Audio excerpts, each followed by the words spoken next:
From the studios of Farm Journal Broadcast, this is AgDay.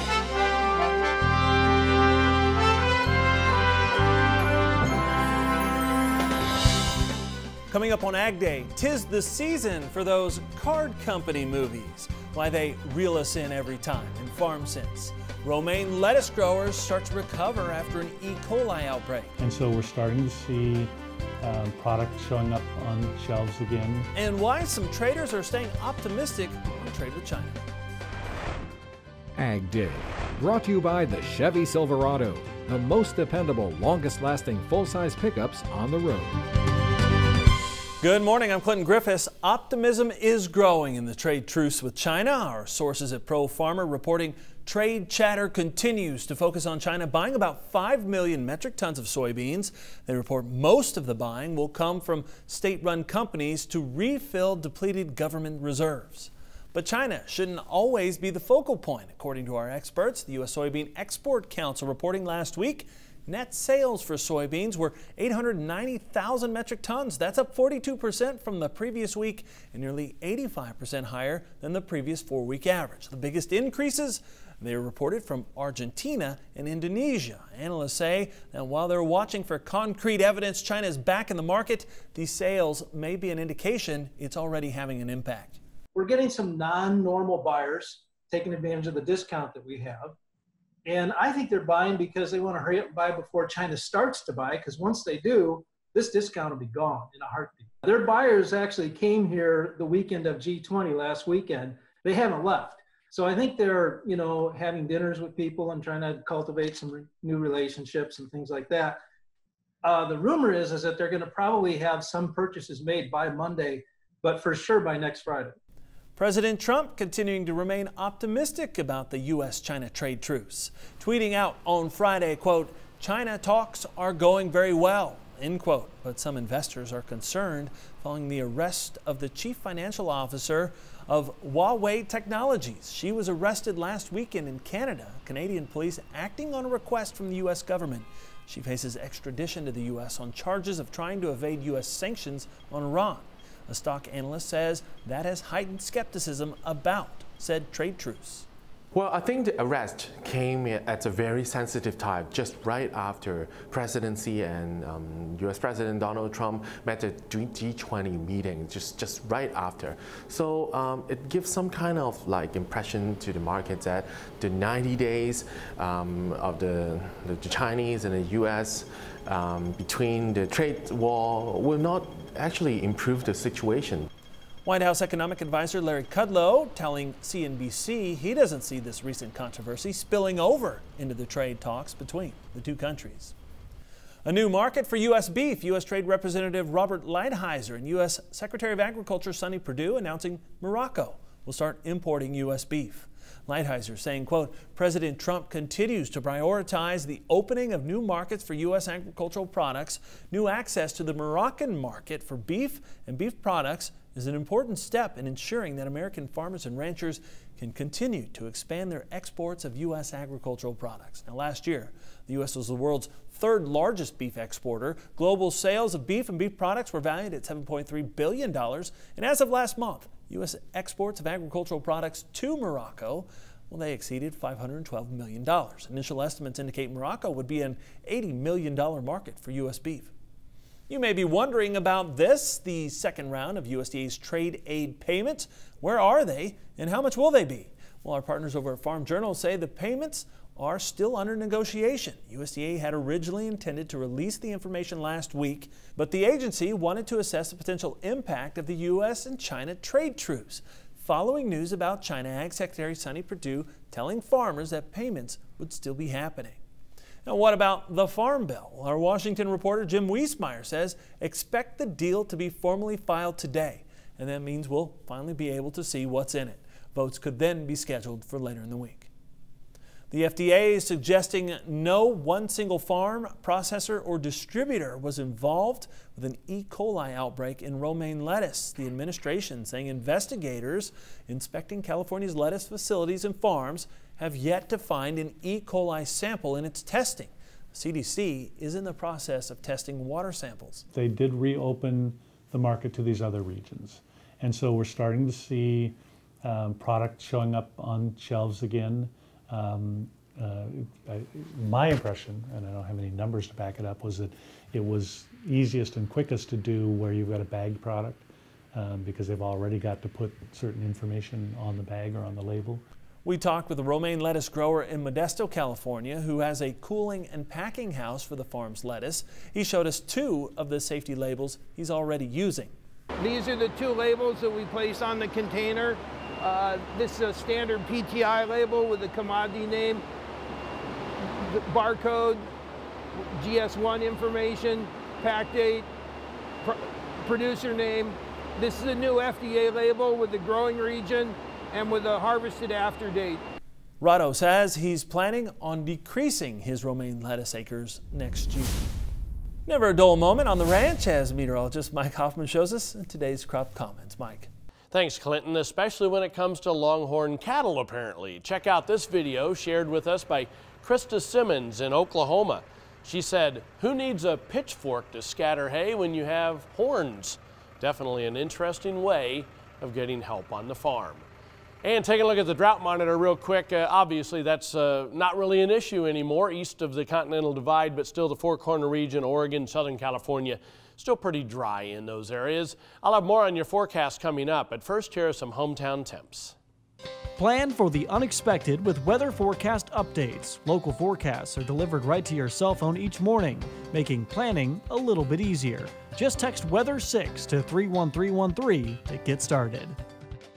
Now that there's a trade truce with China, what could the rest of the year bring for traders and farmers? We have some analysis coming up, and they give us all the feels. We're talking about those card company movies set in small towns. Why they get us every time. Coming up in Farm Sense. Machinery Pete's having a huge year-end unreserved online dealer auction in conjunction with Big Iron.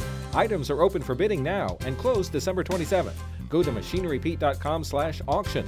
Unreserved, lien-free, no buyer fees. Start bidding now. U.S. employers pulled back on hiring in November. They added just 155,000 jobs. That's below this year's average monthly gains, but enough to suggest the economy is expanding at a solid pace despite sharp moves in the stock market. Now, the Labor Department says the unemployment rate remained at 3.7%. That's nearly a 5-decade low for the 3rd straight month. Commodities, mostly in positive territory on Friday. Here's more now from the floor of the CME. Today in soybeans, they were higher. The futures really show some optimism that a deal is at hand. That China Ag Ministry reported that there's confidence that something is going to get done. You know, along with that positive report from the export sales, that really advanced the futures kind of to the top of the consolidated channel for soybeans. Corn was also up. The ethanol production is increasing. Really, in the face of poor margins, I think everyone's kind of scratching their head about that. But the market was strong. Wheat rallied today. It was the big winner on the USDA report. Very bullish. It was really, the export sales really exceeded much more than what was expected. The live cattle market was mixed. It seemed that there was little change in the cash trade. We were really waiting for something you know, here at the end of the week, and it seems the entire 4th quarter has hinged on cash trade for Thursday and Friday. However, nothing really happened much today, and the market was just chopping around, not really you know, showing us anything. Hogs were the big player today. They really firmed up. They rebound after yesterday's fall, but yesterday's fall was more about following that stock market crash and everybody worrying that it was going to influence the U.S.-China report. But once we figured out what was happening, the market really came back, and it came back nicely. Here at the Agribusiness Desk on Monday, we've got Garrett Toy, Craig Van Dyke. Thank you both for being here. All right, what did we learn last week? And you can almost say last week was just phenomenal as far as headlines go. What do you take away, Garrett? We'll start with you. We've agreed to talk, you know, and at least that's further than where we've been since June. Whether the actual you know, agreement to purchase additional commodities is realized or not, we saw this back in May. We'll see. But it's always important to watch what, you know, China does, not what they say. Sure. And you know, we'll see from here. But I think the big thing is you know, volatility is probably going to reign through the end of the year. I think it is a little bit positive that we had, you know, potentially. We'll see how the headline drives the technical trade, because we did have the breakout in Nov 19 beans. We, you know, that 940 level had been pretty stout resistance. We broke out above it, gave you some opportunities. See where we go from here. Yeah, Craig, what about you? What did you learn last week from all of these headlines? I think last week we learned that volatility is going nowhere anytime fast. It's going to be here. It's going to be here, and at times that's extremely frustrating for a trader, for a farmer, but it also provides a lot of opportunity. You know, I mean, it wasn't long ago we were looking at the board at, you know, 820, 830 soybeans and corn at 350, you know, corn. And you know, so the biggest lesson to me is that volatility is here and it's here to stay. And into the end of December, it's not uncommon to see volatility continue as you see big money, you know, square up positions, and especially with the headlines we've had, not only this week, but the past few months, the headlines are also not going away anytime soon. So, you know, the biggest lesson, which last week and maybe well before that, is that volatility is here and it's not going anywhere. Real quick, what should farmers be doing the next week or two? Next week or two, I mean, you know, with things heading into the bin, I think putting pencil to paper here. You know, this is a time in agriculture where, you know, you've got to survive in order for the period we get to thrive.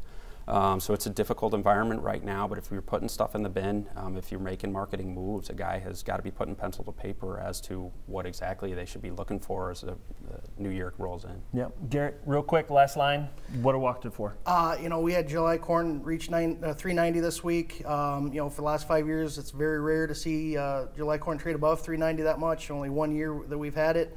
Ethanol margins where they're at, a little concerning to me. If you got some you know, some decent basis pushes into ethanol plants, I'd be looking to lock some in. All right. Appreciate you both for being here, getting us started this week. We'll be back with more AgDay in just a minute. For a special report on the grain markets, call toll-free at 877-TT-HEDGE. That's 877-884-3343.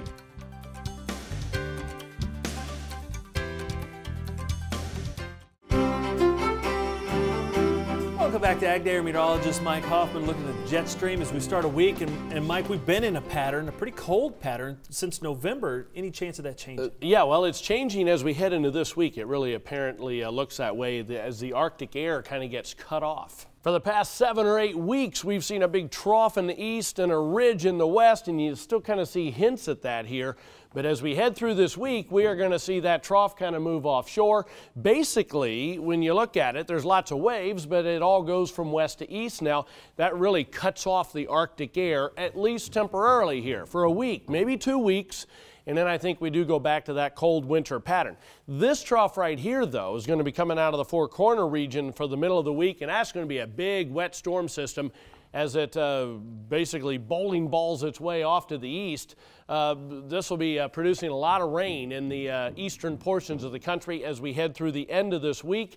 And it's going to be a slow mover, and it kind of goes on up into a cutoff low over the Great Lakes by early the following week, so that'll be kind of interesting. Still, though, Arctic air is cut off in this weather pattern, except back in Alaska, western Canada, where it starts to turn colder again. Like I said, as we head toward Christmas or New Year's at some point, we'll probably go back to that cold weather pattern. So this is a little different than we've been able to show you lately. Temperatures this week above normal. Central northern plains, most of Canada. Below normal, Intermountain West. Below normal in the southeast from about North Carolina down through all of Florida. Taking a look at precipitation for this coming week. This will be late in the week. Most of the week's going to be dry for you folks in the east, probably through Thursday, but from the Mississippi River Valley all the way up to Pennsylvania, New York, southward to Florida, I think that'll be above normal as we head through the end of the week and into this coming weekend. Below normal, though, for all of the plain states, as you can see, throughout the southwest into the southern half of California.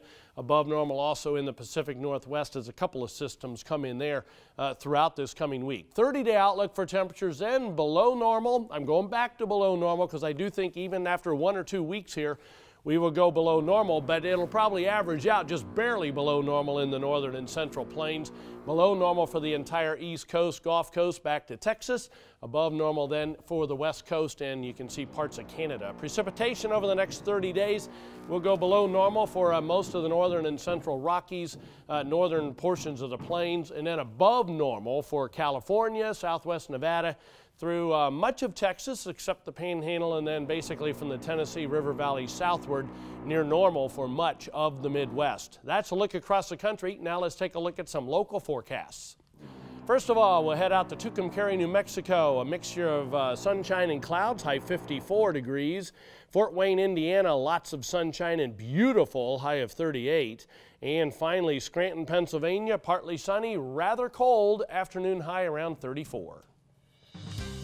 Hey, stay tuned folks. Coming up, I'm going to tell you about 3 hot-selling tractors at auction last week. You could win a Ford F-150 Raptor in the Ag Explore Truck Sweepstakes. Enter at trucksweeps.com. Newer used tractors are still a hot commodity at auction. Machinery Pete joins us to compare prices. Well folks, this trend of 8 to 10-year-old tractors in nice condition selling for big bucks at auction, I tell you, this trend is only intensifying. And often what I'm seeing are the highest auction prices in the last 4 to 5 year range. Now here's some examples from last week. Here's a picture of a Case IH Magnum 245. 1,900 hours on it, sold on a farm auction in central Illinois last Thursday. Now Case IH made this model 2008 to 2011, and it sold for $106,000 last Thursday. And if we look at our auction price data, that's the highest auction price on a Magnum 245 in 5 years. Now that same day last Thursday, on a farm auction over in east central Indiana, this very sharp 2010 John Deere 8320R, IVT, ILS, 1,640 hours on it, went for $167,500. Now if we isolate just down to the 2010 model 8320Rs, that is tied for the 3rd highest auction price in 51 months. Now I'll leave you with one more, another John Deere. This is a 2008 8530 IVT ILS, 904 hours on it, sold on a farm auction November 29th in west central Iowa, and it brought $187,000. That's the highest auction price on an 8530 in 4 years. Now what's really interesting folks, that was sold by the Steffes Group, and 10 years ago they sold an 07 model 8530 IVT ILS with 550 hours on it on a farm auction in central North Dakota for $189,000. Now that's what I call holding your value. And Machinery Pete also wants to tell you about a big year-end online dealer auction. You can find it at machinerypete.com in conjunction with Big Iron. The auction is an unreserved absolute auction, so the highest bidder wins no matter the price. Now the auction has no buyer fees. It runs through now until December 27th, and it's online, so you can just go to machinerypete.com/auction to check it out. We really want to thank you for watching Ag Day because we know what season it is. The season of those card company movies and their unique take on rural America. But how close to reality are they? That's next. Farm Sense. In the country. Brought to you by Kubota. See the all-new Commander Pro zero-turn mower at Kubota.com or visit your local Kubota dealer today. It's that time of year again, the time when every waking moment the television is on, my wife is watching one of those card company holiday movies again. You know the ones. City girl gets sent to a small rural town for work, arrives unprepared for the rigors of country life, has a chance meeting with the town's hottest bachelor who recently left his job on Wall Street to help his widowed grandmother save the family farm while the doe-eyed beauty is in denial about her budding feelings while simultaneously getting dumped by her boyfriend back home. Ultimately, she succumbs to the urges of love, falls for said small town, impresses the grandmother, and discovers a way to keep her six-figure job while moving to the middle of nowhere and embracing a slower pace of life. Now, typically it's snowing, even in the South, and there's usually a dog or voice of reason best friend who has to be convinced the strappy country beau is right for her big city sister. They're almost always the same, but they're also increasingly popular. Now, why is it that so many of these movies romanticize a small town way of life in a society that seems to be running at a dead sprint the opposite direction? Is it the values, the community, the quiet charm of living with less hustle and bustle? Well, I think you'd have to ask the city folks why they're so intrigued by this lifestyle in make-believe, but not in reality. To that end, for those of us in small town America, I think it's a good reminder of the treasures we bear, the friends, the family, the close-knit neighbors and schools, all in support of a common goal, helping our little corner of the world survive while so many others are gobbled up by concrete fields of urban sprawl. So yes, these holiday shows are cheesy, they aren't very realistic, and they're always predictable. But isn't that why so many of us, I mean you, watch anyway? a moment of coziness and comfort in an often frigid world. So pass the popcorn. The show's about to start. Thanks for watching Ag Day. I'm Clinton Griffiths. Have a great day in farm country.